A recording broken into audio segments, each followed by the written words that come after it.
Good morning, good afternoon, good day wherever you are. Thank you and welcome to the second session in a series on the post-pandemic future of homeschooling. We are hosting these sessions at the program on education policy and governance at Harvard University and the Taubman Center for State and Local Government. This year, because we have discovered that homeschooling is a topic of great interest, and many more people are homeschooling their children now than ever before. This session is being recorded and will be available on the PEPG website, where you can find last week's session already, and we will be automatically captioning this session. And if you want to see the script as it's being presented live electronically, you just turn on at the bottom of the screen there, it says live transcript, and you can turn that on, but you don't need to if you find that distracting. So today we're focusing on the trends in homeschooling, in part because we find that many people have a very old-fashioned view of what homeschooling is, when in fact homeschooling is a very dynamic sector in American education. It may be the most dynamic, and not just American education, worldwide. This is a very rapidly changing area of education, and we need to learn how it is changing in countries throughout the world. But our focus will be particularly on the United States. So this has been a transforming moment with the COVID crisis shutting down schools across the world. And as a result, there's been maybe as much as a doubling of the number of people who are saying explicitly that they're homeschooling their child. That's what polls are telling us, and surveys, even by the Census Bureau. But everything was changing before this. It's not like this is all began with COVID. There's been a transformation taking place.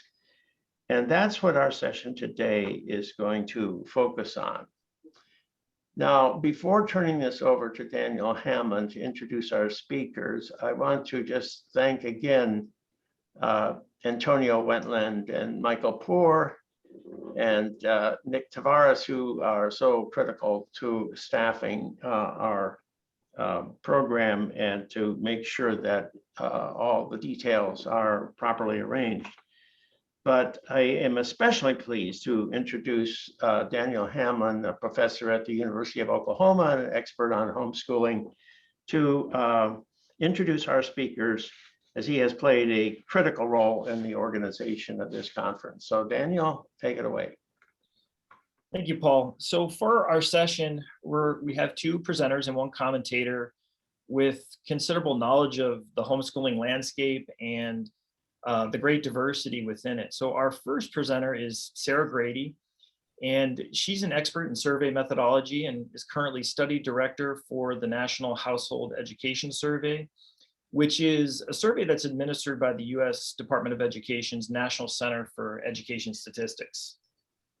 One of the objectives of this survey is to take on the challenge of attempting to collect data from a nationally representative sample of homeschooling households in the United States. Our second presenter is Dr. Brian Ray. He's published a very large number of studies on homeschooling, and he is president of the National Home Education Research Institute.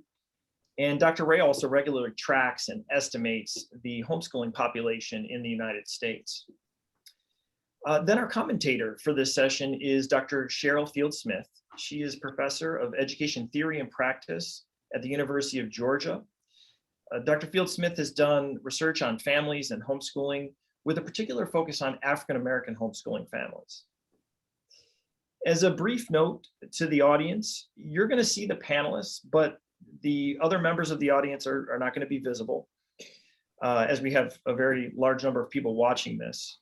But we are, of course, thrilled with the high turnout for these sessions, and we certainly encourage you to post your questions to the panelists using the Q&A function in Zoom.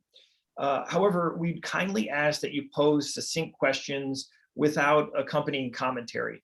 This will allow us not only to be able to see your question, but also be able to pose it to the panelists. You may also use the chat function. However, we do ask that your commentary focus on the content and the substance of the presentations. So with that, let's get started. And Sarah, I'll turn it over to you first. Oh, there we are. Hello. Let me go ahead and share my screen. All right, and get this started.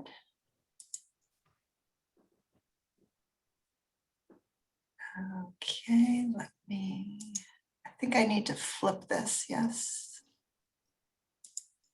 You need to hit the, All right. there you go. Looking good? Okay, great. All right, hello everyone. Thank you for your patience while I get that pulled up. My name is Sarah Grady and I'm the study director for the National Household Education Surveys program. As Dan mentioned, this survey is fielded by the National Center for Education Statistics. NCES is within the Institute of Education Sciences, and that in turn is within the US Department of Education. Today, I'm going to talk about two different collections that have estimated the homeschool population. And then I'm going to go straight into some data and talk a little bit about our 2019 estimates and the future of our estimates.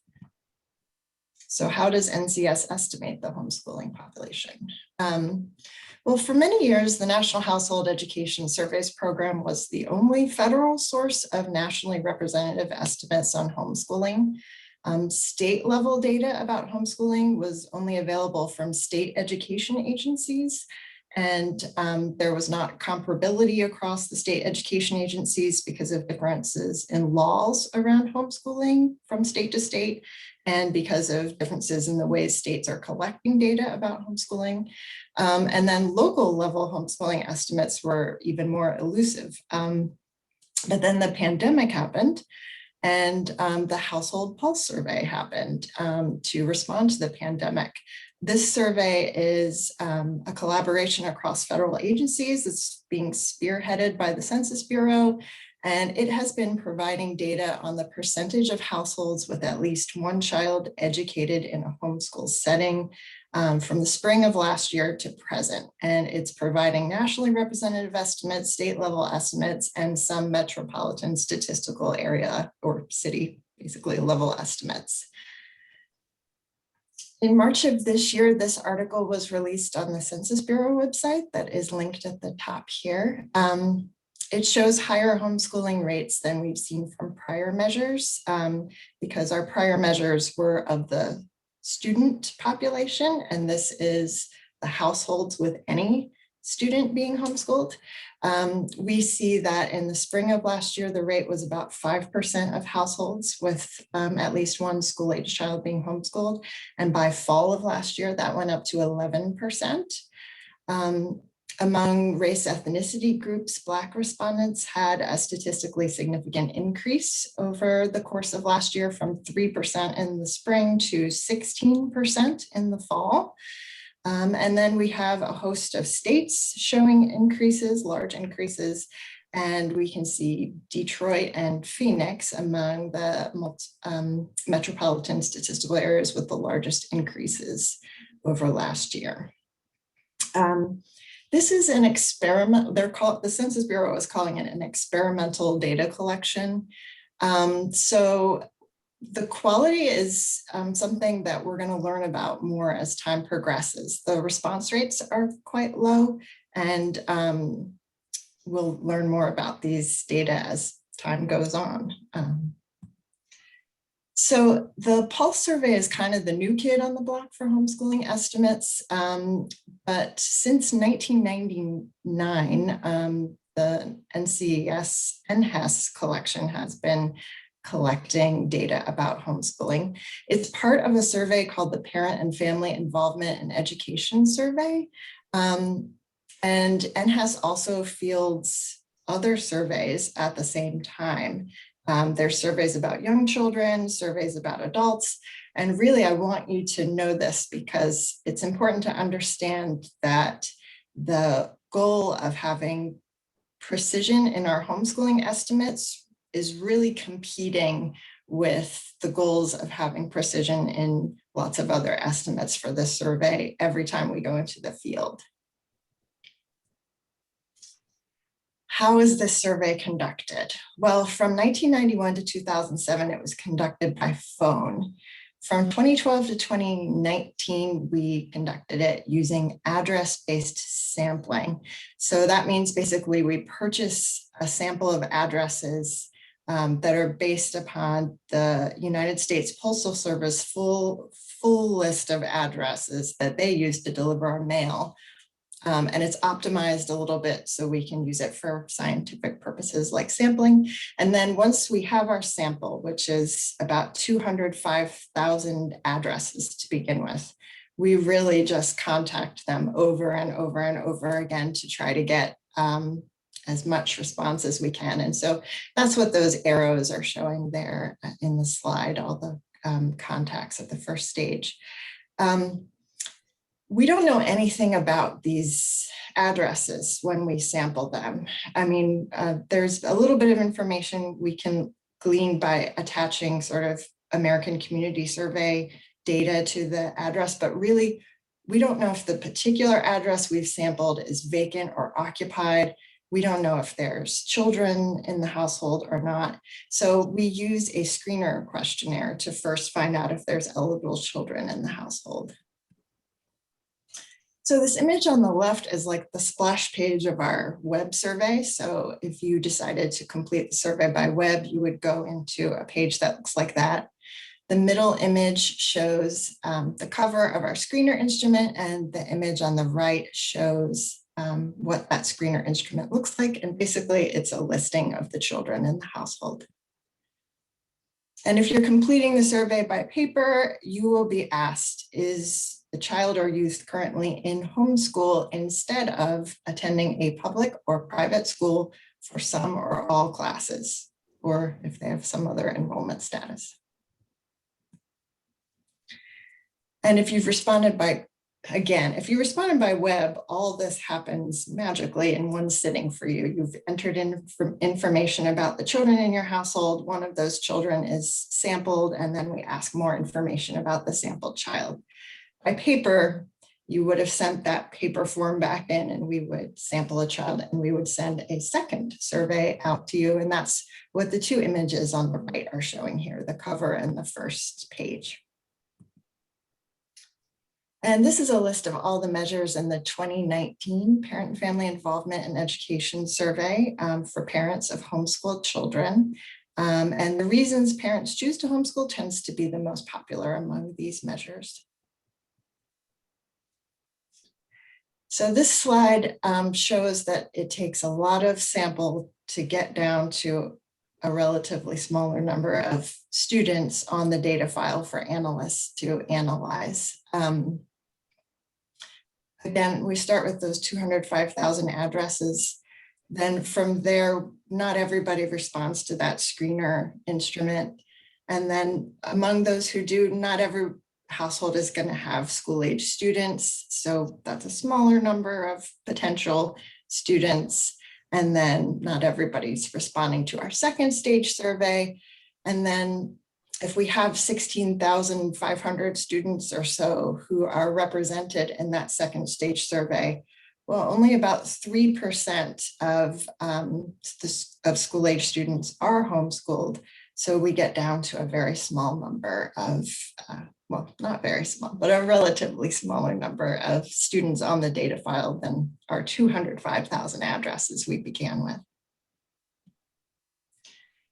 So the benefits of the design of the NHS for getting these homeschooling estimates is that it's nationally representative. So there's no state variation in who is or is not categorized as a homeschooler.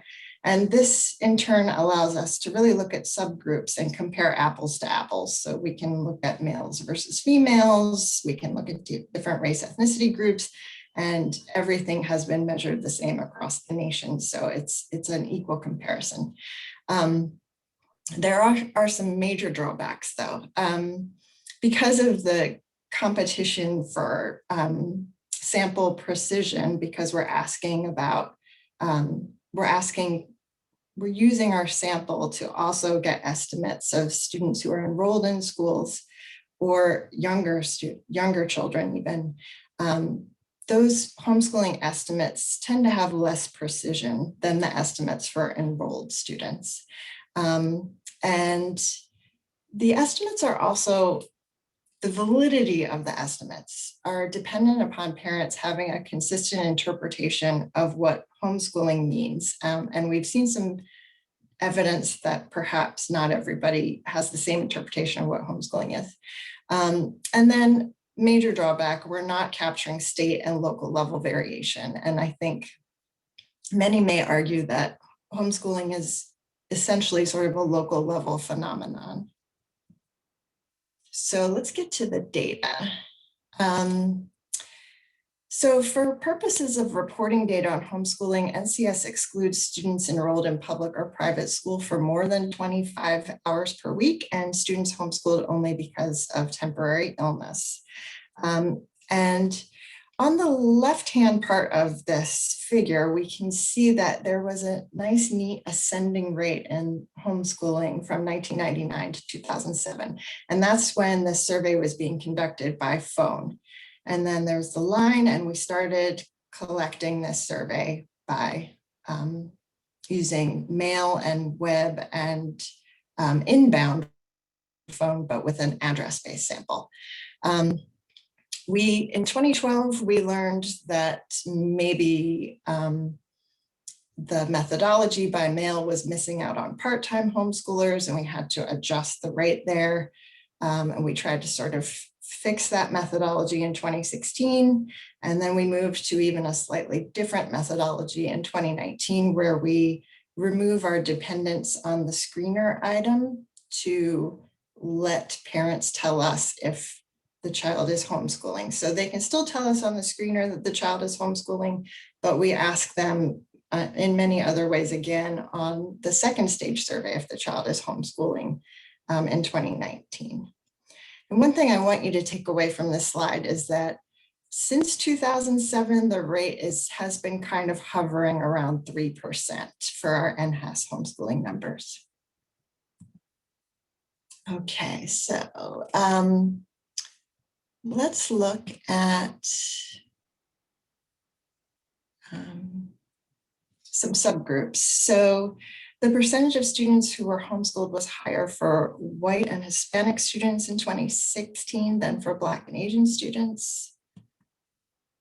And there was just a statistically higher homeschooling rate among students with a grade equivalent of 9 through 12 compared to the percentage of students whose grade equivalent was 1st through 3rd. Higher percentages of students in the South and in the West than in the Northeast were homeschooled.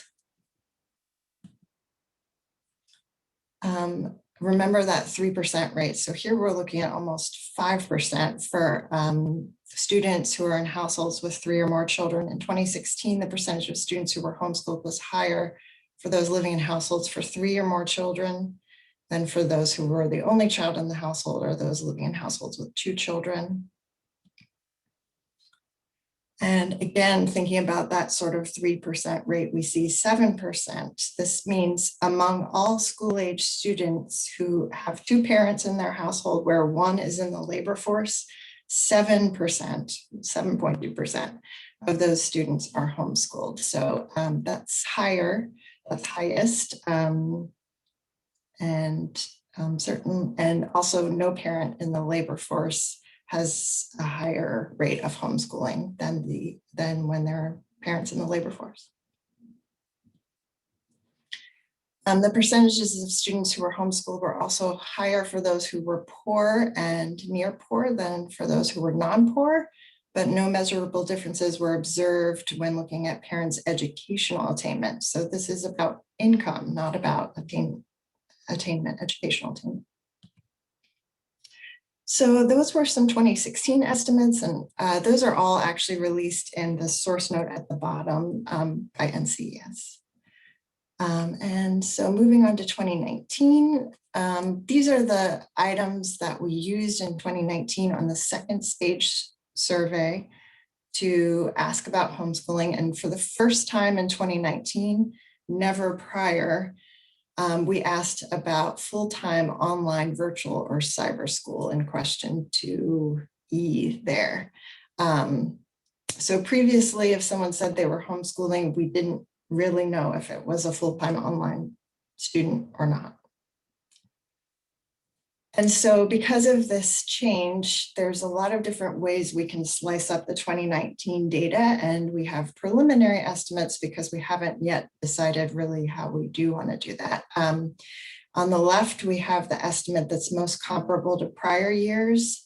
On the right, we have the estimate if you take everybody who self-identifies as homeschooling and you pull out those students who actually are full-time virtual school students.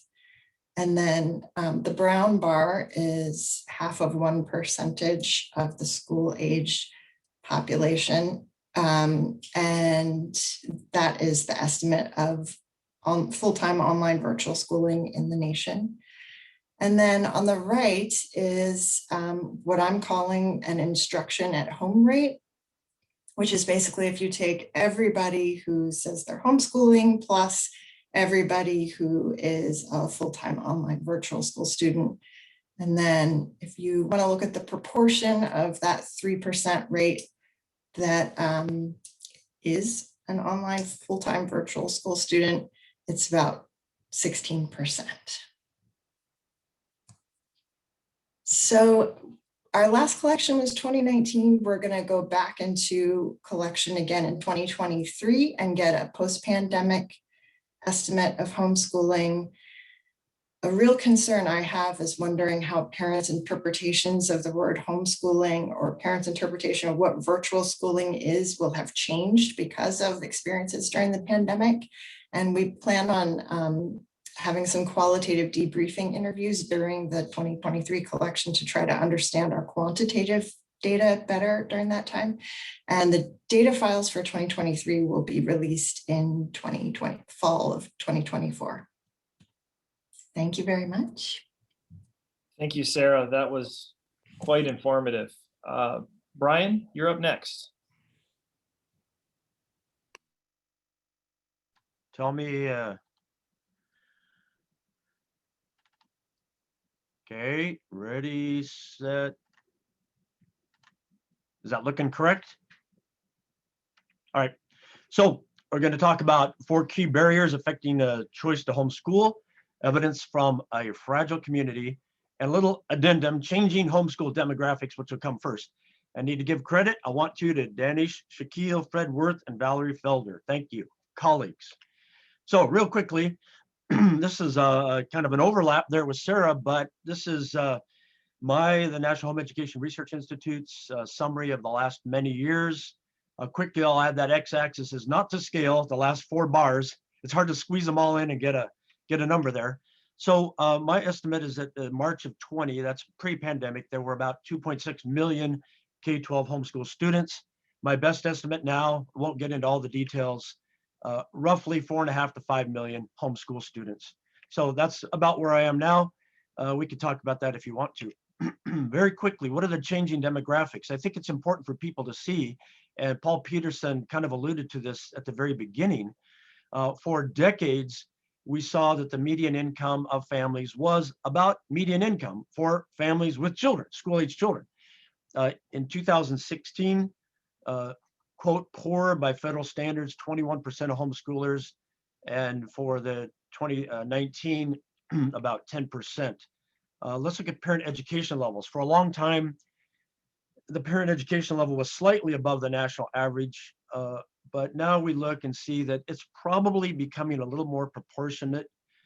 15% were less in high school in 2016, and for the United States in 2019, about 12% of parents had less than a high school education. And then ethnicity, race, for decades, homeschooling was clearly disproportionately white, but now that is smoothing out a little bit in terms of proportionality. And I'm not going to take time for all these statistics. People can look back at the screen and think it through, but that's not the main point here. The idea is that things are changing, as Paul said, and the main reasons for homeschooling have shifted over time too. And we know from research that even with any given family, the reasons for homeschooling change. It might start for a very reactive reason. Later on, they have some more proactive reasons. So yes, things are changing. A quick overview of research on learner outcomes, which is relevant to this piece of research, and it's also relevant to last week's presentations. A peer-reviewed summary of only peer-reviewed research from about 55 different scholars from 3 different nations that I did in 2017 and then updated just this year for a presentation for International School Choice and Reform Conference. 67% of the studies on academic achievement show that homeschool children on average perform above average statistically than those in conventional schools. In terms of social and emotional development, about 2/3 of the studies show that homeschool students score or perform or develop significantly better than those in conventional schools. And then one more, into adulthood, many different measures, including college. 69% of the studies found that the homeschooled, or those who were home educated, are doing better on average than those who were conventionally schooled. So I think it's important to see that these studies do have their limitations, as almost all social science research does, but they do not tell us nothing, and they are not junk science, as one of the presenters, Professor Bartlett, said last week, which I would have to say, it was disrespectful toward these 55 scholars and many others. So that's just important for people to know where the base of research is right now. Several of these studies actually did include representative samples. However, most of them are not representative samples. So that leads us to this study in particular. What are the contributions of this particular study that I was able to do with Danny and Fred and Valerie? We had a state representative sample of homeschooling families. We focused on a fragile community, I'll get to that in a minute, through randomized double-blind methods. The demographic variables we found do not explain much variation in homeschooling in this particular study. And we found that there were 4 key perceived barriers to homeschooling. And I'm kind of getting ahead of the data here, but that's just the way we wanted to do this. The laws present a perceived barrier to homeschooling for this population. Concerns about the children are a key perceived barrier. Socialization concerns are a key barrier, and just simply knowledge of homeschooling is one of the key barriers. We're also going to get into negative predictors of now homeschooling and negative predictors of the desired homeschooling. These are negative predictors of that. So these are perceived barriers. Keep that in mind, perceived barriers. So some definitions then. Homeschooling in this study is defined as, and I believe historically in the modern homeschool movement, if you could say that, historically for 40 years, parent-led, home-based private education. And in this study, that is parents who are currently privately homeschooling at least one school-age child. What is a fragile community? It's a relatively new term, but you're not going to find it in a lot of scholarship right now, but it is defined by a particular group, Center for Educational Opportunity, as areas where groups of people are characterized by high proportions who are struggling in their daily lives and have limited opportunities for social and economic mobility. So low income and Blacks tend to be overrepresented in fragile communities. So what did we get for our data? We had this national representative online panel. We had 800 low income families, $40,000 or less household income, children ages 2 to 18, all from Georgia. So we started off, we had 68 questions that related to the respondents' self-perceived barriers about homeschooling. And the data, I have to point out here, now we didn't know this was going to happen, but they were before the government restrictions related to COVID-19. So here we go with some real simple demographics for y'all to see. What that means there is that the red box, 20% were currently homeschooling children. And you can just look down there. I'm not going to read all this to you. Desire to homeschool children, you can see about 34% definitely or somewhat wanted to, had a desire to homeschool. And you can just kind of work your way down there. We oversampled for African Americans. That's why you see the yellow around the 0.5 there. We did that purposely because of the objectives of our study. And then some of these other things are just pieces of information that we thought might be relevant somehow to homeschooling in particular. And this is based on historical research on homeschooling. Then we looked at locale, like urban, suburban, small, rural, so forth and so on. Again, not going to read all this to the audience. It would take way too long. Dan would get upset with me. So we had to do some data reduction. They coded the 67 Likert items in increasing order and standardized them. We ended up with 11 themes for 63 items via a factor analysis. We retained first principle component for 11 themes, these 11 themes, and there were in total 17 outcomes. And therefore we had 11 themes, 5 standalone items, and 1 dichotomous variable. So here are the original survey questions.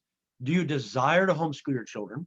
So we call that desire to homeschool. Are you currently privately homeschooling? We call that now homeschooling. I do not understand the homeschool laws. We call that don't understand laws. And I was homeschooled, and my experience made me think I should not homeschool my children. That was homeschooled. Now, these double negatives can throw you off. So we're hoping to see this published very soon. So you'll all be able to read it in a published paper.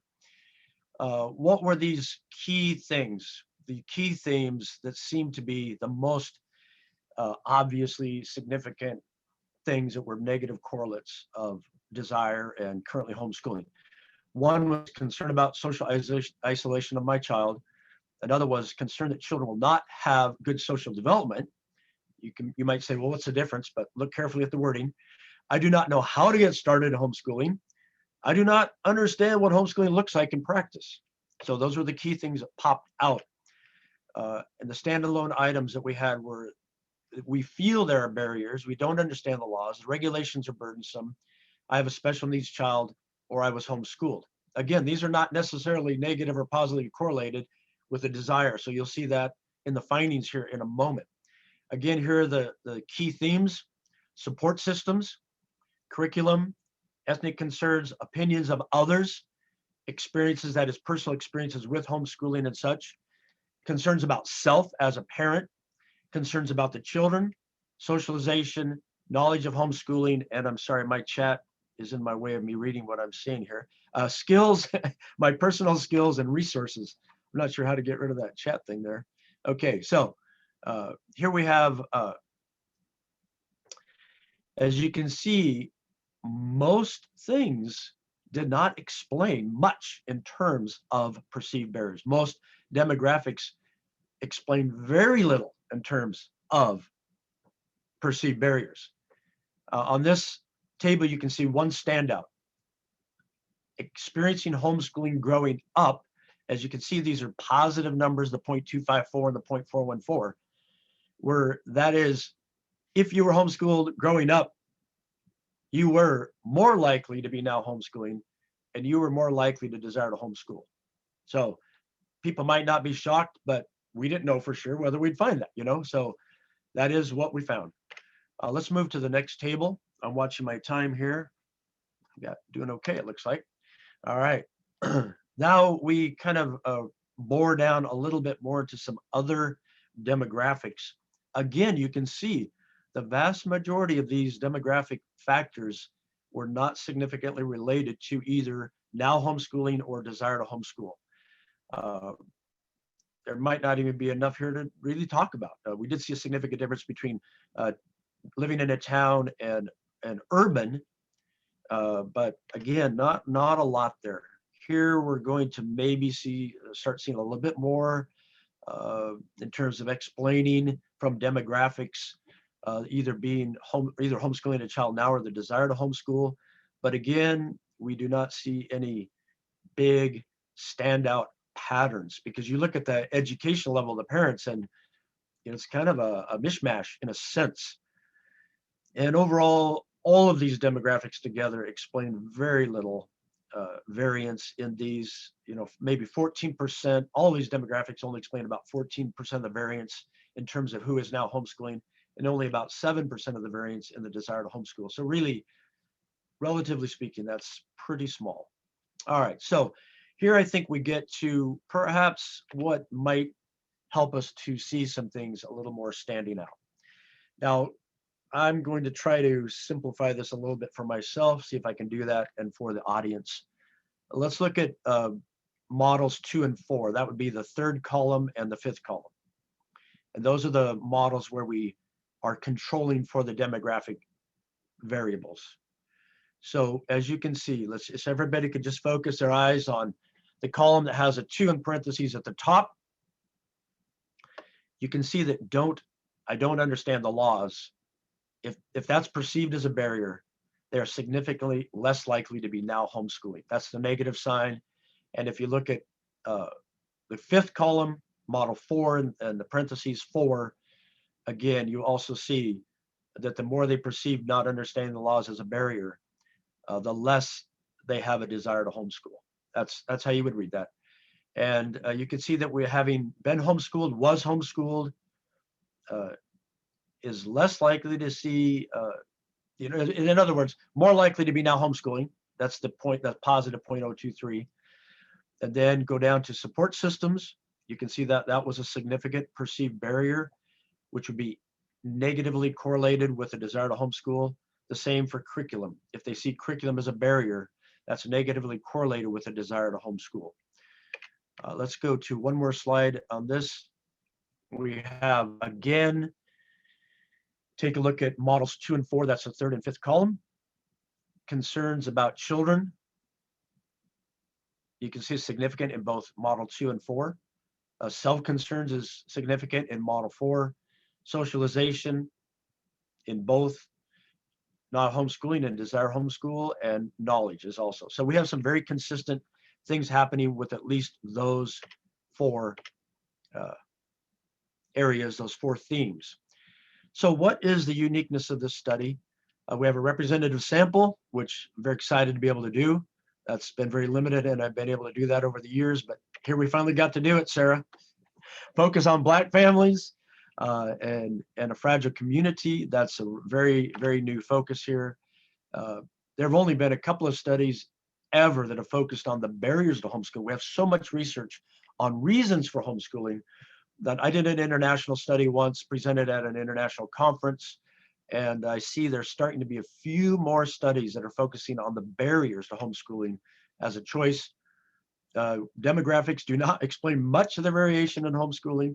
The 4 barriers that were standouts were perceived barriers or laws, concerns about the children, concerns about socialization, and not having knowledge about homeschooling.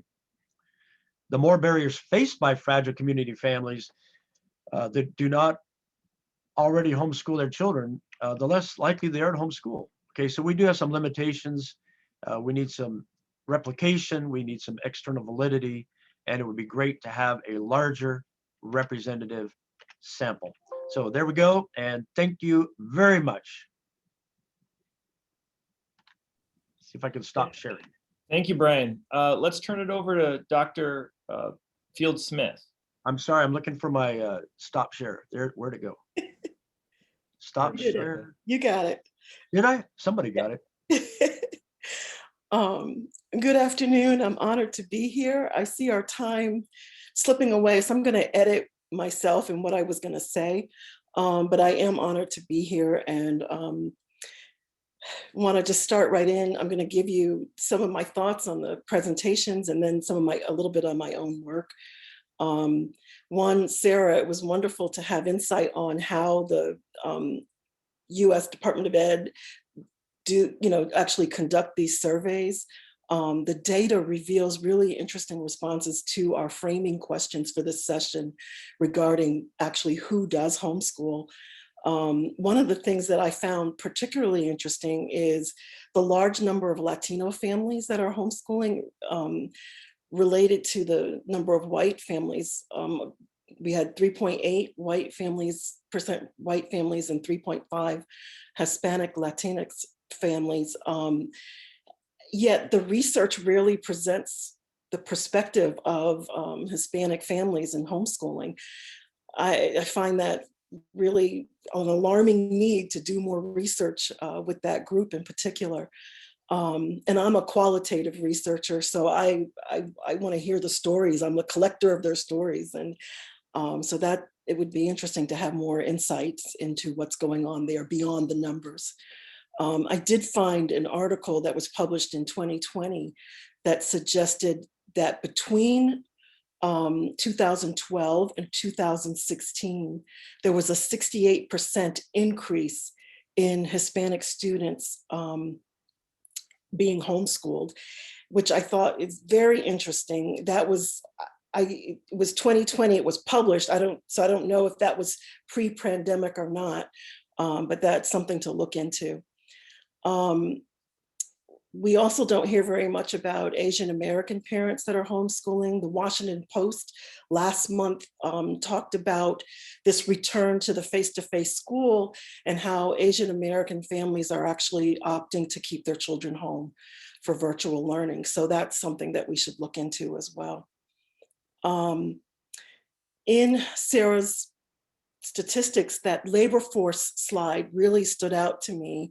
I wonder if we were to disaggregate that by race, would we see the same? I'm actually seeing less and less of the stay-at-home mom in the Black community. I'm seeing that African Americans tend to, the moms tend to be the ones doing most of the teaching in the homeschool home. And they are also entrepreneurs or hold jobs outside of the home. They're finding creative ways, depending on their laws, to make that happen. So that's something that should be investigated too. How do people who are holding down jobs in a two-parent family where both families are working, how does that work? And if mom is a single parent and also finding ways to work, then how are they homeschooling? It also leads me to the other thing with Sarah's data, that we see that the poor, well, in 2016, the poor and near poor families were more likely to be the ones that were homeschooling, which really, I mean, it's interesting that we see that, and that is such a conflict with how people typically see home educators. So we really have to rethink about this question about who are our homeschoolers. In Brian's research, since I do research on homeschooling with Black families, it's intriguing to take this perspective that so essentially you could say, what keeps African American families from choosing to homeschool? And from a qualitative research perspective, with almost 100 families at this point, I've observed a couple of things that would contribute to that question, Brian. One thing is that I've interviewed almost 100 people, Black women who are homeschooling their children at this point. And I have never met anyone that is Black and homeschooling that didn't already, before they made the decision to homeschool, they already knew people that were homeschooling. So knowing families, being able to observe the family, or having a relationship with families that are homeschooling actually increases probably the likelihood that a Black family would homeschool. So a barrier might be that they don't know anyone that does homeschool. Another related factor from my research is that many Black families experience criticism from their own families when they choose to homeschool. Part of that is you have to understand our educational history. Many longstanding African American culture, it has been to look to education vis-a-vis the public school system for uplift. So looking to homeschooling for uplift is relatively new culturally for us as a group in the history that is taught. But we also know that there is educational history among African Americans that's not taught. And when we look at my own mentor, Vanessa Siddlewalker, and research of Heather Williams and James Anderson's and even Bell Hook's writings have documented a history of collective self-education. So when we look at those scholars, we can see that we have always homeschooled in a way. Bell Hooks called it home place. And so it's not that we would be doing this, but this is the history I myself didn't learn until I pursued a PhD. Most people don't know that history unless you're in academia in some way. And so we need to, as my colleague, Dr. Cynthia Dillard would say, we need to relearn the things that we've been taught to forget among African Americans. I have an organization that has about 1,000 members in it now. It's called Black Family Home Educators and Scholars. And we do tea talks and teach-ins with these families. And when we meet Black mothers who are considering homeschooling or just starting out, they tend to not believe that they can do it. They're hesitant. They don't think they can. And part of it is, again, not understanding that during the Jim Crow era, sharecropping, and even during slavery, we taught our own. We taught each other, and we taught our children. And so under those oppressive situations, if mothers could find a way to do it then, certainly we can find a way to do it now. And so by looking at that history, they are empowered to continue to pursue homeschooling for their families. So we can see that homeschooling has changed. I think the significance of Black homeschool research in particular is it's a counter narrative to the negative stereotypes that Black parents trying to have engagement in their children's education in the school system. Many times, if you listen to the stories of a homeschool family that is Black, you'll hear, I tried to work with the school. Many of them try multiple public schools before ultimately landing on homeschooling. So their stories also corroborate issues of discipline disproportionality. They provide a constructive critique, if you will, of public schools because they have empathy for the public schools. They want them to work, but it's not working for my child, and how long can I wait is the question. Single Black mothers have an increased ability to homeschool depending on their state laws from what I found. In Georgia, for example, where I've done a lot of my work, there is no law against, in fact, you can hire a tutor to do some of the homeschooling, which makes it possible for a single Black mother or any single mother, I suppose, to homeschool. However, in some states, they restrict the number of people outside of the immediate family who can be homeschooled by a homeschool mother. And so that would make it really hard for a single person to homeschool in those states. Other things from my research, increase in, like I mentioned before, working Black mothers, entrepreneurs. I'm finding many what is being called mother scholars, people who are professors such as myself, who are finding ways to homeschool their children. That job can be very flexible, and so it's more possible. Another thing is Black teachers leaving the profession in order to homeschool their own children is another facet of my research. I'm doing a study right now on homeschooling experience of Black families living in rural communities, because most of the research has been in large urban areas.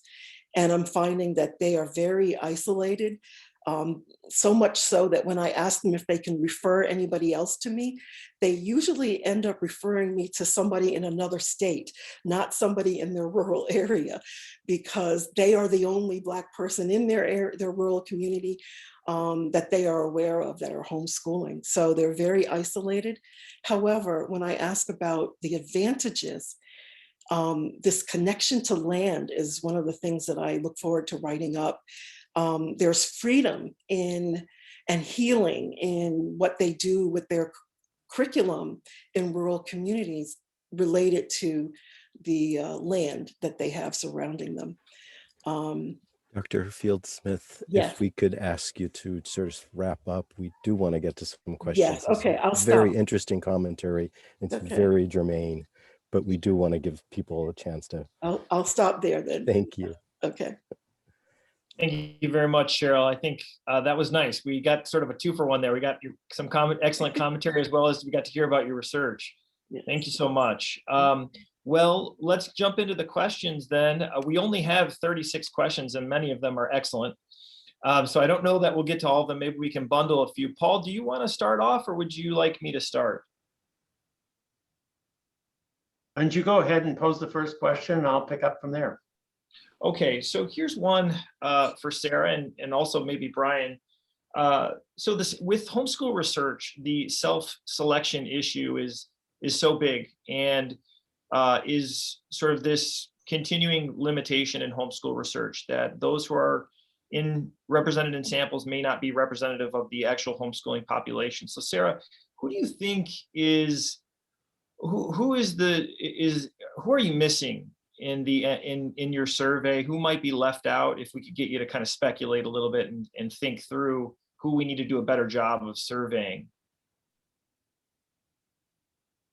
I don't have quantitative data to support what I'm about to say, but I do think that there is a mistrust of the government among many homeschoolers, and that when they see a federal survey come into their mailbox about homeschooling, they may want to just toss that. So I think the population that comes to mind immediately for me are folks who mistrust the government.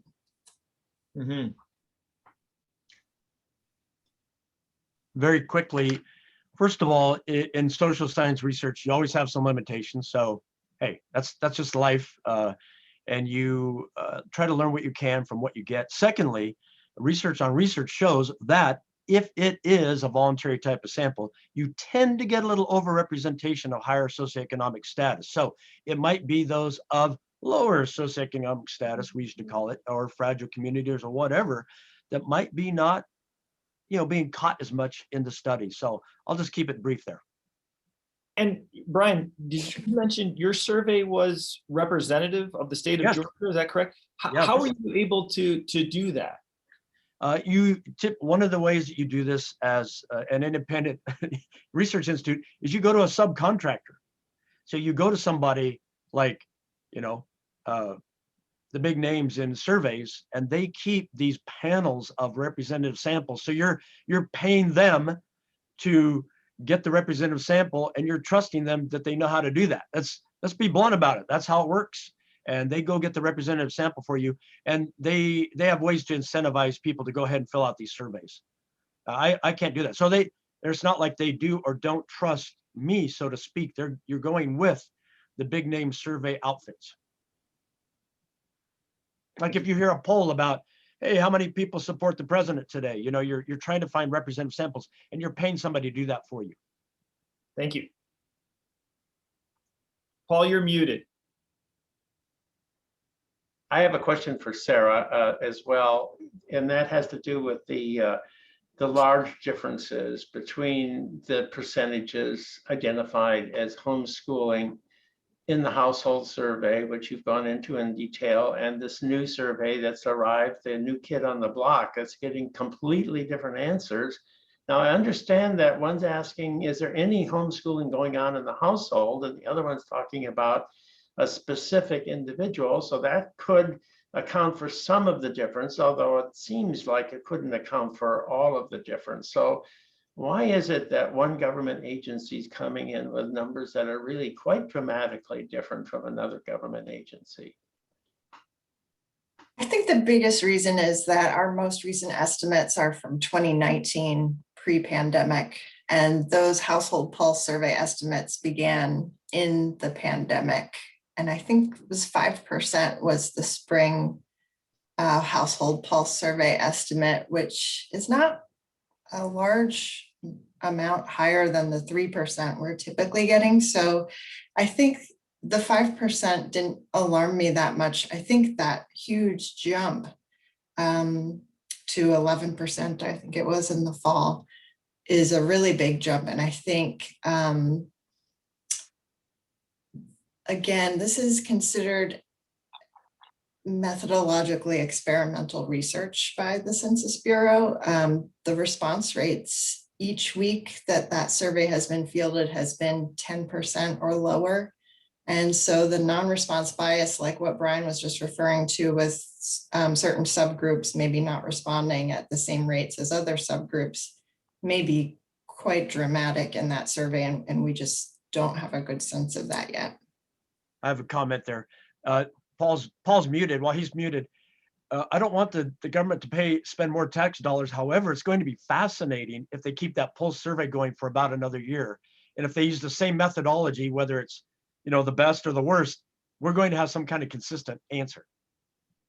So just let me follow up, Sarah. The Education Next poll, when it surveyed just before the pandemic, we got 3% reporting, which is not that much different from you. And we were talking about specific children, not about anyone in the household. So we were posing the question much as you were, and we got it doubled by the fall so we saw really essentially the same pattern as we got with respect to the Census Bureau, but the percentages were more in the range that you're talking about. So I've come away from this feeling like the pandemic has doubled the interest in homeschooling, engagement in homeschooling, but it's hard. It depends on exactly how you pose the questions as to what particular percentage you get. Do you have any comment on that?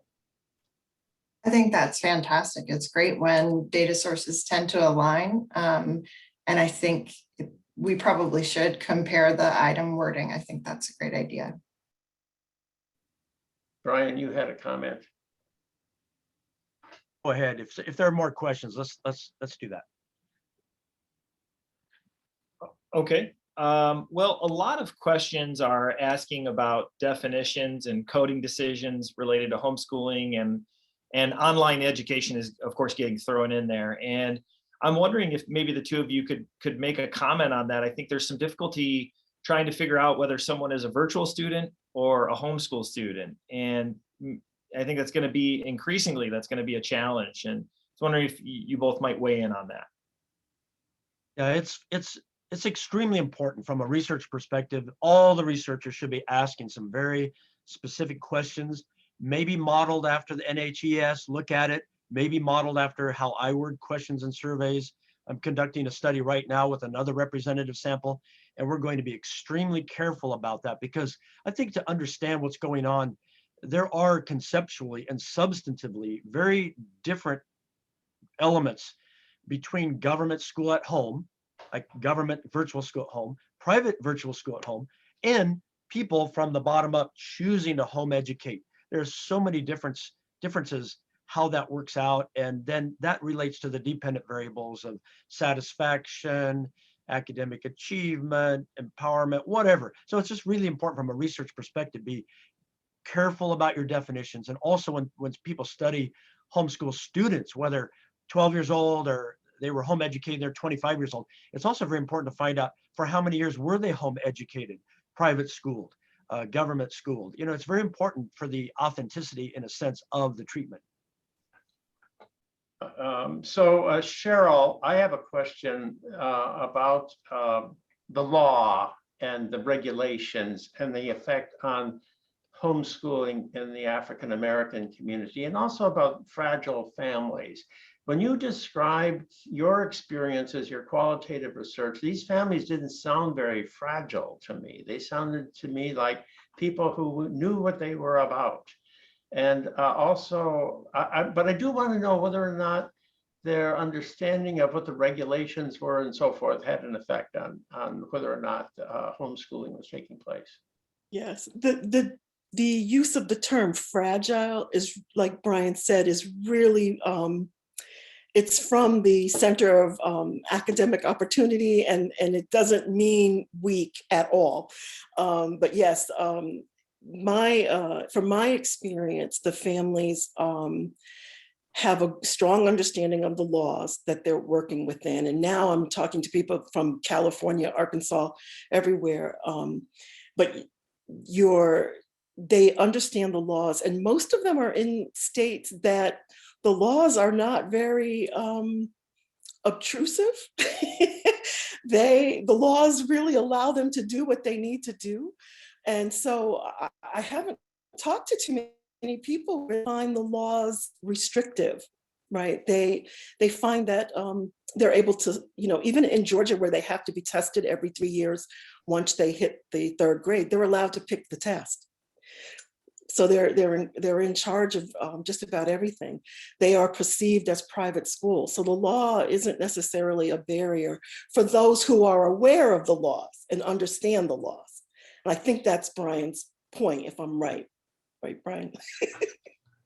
Well, Yeah. thank you all for what has been a really stimulating conversation and illuminating conversation as to just who is homeschooling and whether or not it's on the increase. And a lot of us know that we are going to have to wait to see whether the experiences that every family is facing in the midst of this pandemic is going to introduce a period of permanent change, or whether this is a temporary passing moment in time.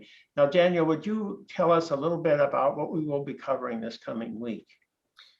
Yeah, so next week, of course, we're going to reconvene, same time, same place, and we're going to discuss the question, are homeschoolers prepared for life? And we'll have Professors Christian Wilkins and Jennifer Jolly will be presenting on their respective research on this topic, and Dr. Robert Kunzman will be offering commentary. So we hope to see you all next week at that time, at the same time. Thank you for joining us today. Thank you.